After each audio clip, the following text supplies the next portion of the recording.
ဒီအကျဉ်းသားကတေးတန်းပေးခံရတော့မှာပါအဆောင်တွေကဂျက်ရဲ့ကော်လာကိုဖြတ်ပြီးခေါင်းဖြတ်ဆက်စီခေါ်သွားခဲ့ကြတယ်ဂျက်ကကြောက်ရွံ့တဲ့ပုံစံနည်းနည်းလေးမှမပြတာကိုတွေ့တော့အားလုံးကအံ့ဩသွားကြတာပေါ့သူ့ရဲ့အေးအေးဆေးဆေးတီးငယ်နေတဲ့တုံးပြန်ဟုန်ကြောင့်ထောင်မှုကမတင်ကားဖြစ်သွားတယ်ဂျက်ရဲ့အိမ်မှာတွေ့ခဲ့တဲ့လူမျက်နှာပုံစံမျက်နှာပုံတွေကိုသူရုတ်တရက်တတိရောက်သွားပြီးကြက်တီးမွေးငင်းတွေတော့ထားသွားခဲ့တယ်ဒါနဲ့သူလည်းဂျက်ရဲ့ခေါင်းကိုအပြေးလွှားသွားဆစ်ဆေးပါတော့တယ်တကယ်တော့လွန်ခဲ့တဲ့တရက်ကတည်းကမေရီဟာသူမရဲ့ပါးပြင်ကိုလက်ချောင်းလေးနဲ့ဖွတ်ဖွယ်လေးခောက်နေခဲ့တာပါအဲ့ဒါကသူမကဂျက်နဲ့မော့စကိုတုံးပြီးစကားပြောနေခဲ့တာလေ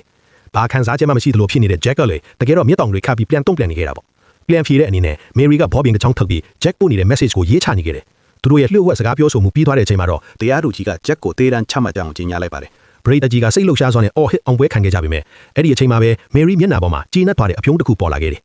ဂျက်ဘာလို့အေးဆေးဖြစ်နေလဲဆိုတော့ သူနဲ့မေရီကကြီးမားတဲ့ထော်ဖေးမှုကြီးတစ်ခုကိုကြိုးတင်စီစဉ်ထားပြီးသားမို့လို့ပါဂျက်ရဲ့ညွှန်ကြားချက်တွေအတိုင်းမေရီကတတိယမြောက်လမ်းတွေလေးစီကိုတွားခဲ့တယ်သူမကနိုင်ငံဘောက်ကတတိယမြောက်အုတ်ခဲကိုဖိလိုက်တဲ့အခါလျှို့ဝှက်ကြောက်တကားတစ်ခုဖြည်းဖြည်းချင်းပွင့်လာခဲ့တယ်အထဲမှာတော့ဂျက်ရဲ့ sports ကားကြီးကအဆင်သင့်ရှိနေခဲ့တာပေါ့သူမကကားကို38ကီလိုမီတာဝေးတဲ့ခေါင်ဖျားတဲ့တောင်တန်းဒေသတစ်ခုစီမောင်းထားခဲ့တယ်အဲ့ဒီမှာလျှို့ဝှက်လိုင်းကောင်းတစ်ခုပွင့်လာပြီးဂျက်ရဲ့လျှို့ဝှက်ပုံးခိုရနေရာကိုတွေ့လိုက်ရတယ်မေရီကဂျက်ပေးထားတဲ့ကော့ပ်နံပါတ်ကိုရိုက်ထည့်လိုက်တာနဲ့မိကန်တက်တာပွင့်သွားပြီးအထဲမှာပိုက်ဆန်းထက်ကြီးတွေနဲ့ရွက်ဝက်ဆန်းကျဲတဲ့ဆေးပလင်းငယ်တချို့ကိုတွေ့လိုက်ရတယ်။မေရီကအနီရောင်နဲ့အဝါရောင်ဆေးပလင်းငယ်ကိုယူလိုက်ပြီးအစီအစဉ်အတိုင်းအစိုးရရုံးချုပ်စီကိုတွားခဲ့တယ်။အရန်လှပတဲ့ဝတ်စုံကိုဝတ်ဆင်ထားတဲ့သူမကတရားရေးဝန်ကြီးနဲ့တွေ့ဆုံခဲ့ပါတယ်။ဝန်ကြီးကတော့သူမကိုဆွဲလန်းနေပြီးသားဖြစ်ပြီးသူမရဲ့ညှို့ငင်မှုအောက်မှာလုံလုံလျားလျားကြာရောက်နေခဲ့တာပါ။သူမကဝန်ကြီးကိုအတူတူချစ်ကြမယ့်အကြောင်းကတ်ချွဲလိုက်တော့ဝန်ကြီးကသဘောကျနေတော့တာပေါ့။စပွဲပေါ်မှာတော့ဂျက်ကိုတေးတန်းပေးမယ့်အကြောင်းခေါင်းစီပိုင်းပါတဲ့သတင်းစာတစ်စောင်ရှိနေခဲ့တယ်။မေရီဟာလူတိုင်းကဘလူးတရေကြီးလို့ခေါ်ကြတဲ့ဂျက်ရဲ့မျက်နှာကိုသူမမြင်ကျင်တယ်လို့ဝန်ကြီးကိုတောင်းဆိုခဲ့တယ်အစပိုင်းမှာတော့ဝန်ကြီးကညှင်းဆန်နေပြီးနောက်ဆုံးမှာတော့အဲ့ဒီညာသူမနဲ့အတူလိုက်ဖို့သဘောတူလိုက်ပါတော့တယ်။သူတို့ထောင်ကိုရောက်သွားကြတယ်။ဝန်ကြီးကထောင်မှုဂျွန်းကိုစစ်ဆေးမေးမြန်းခြင်းအောင်ဆောင်ပြီး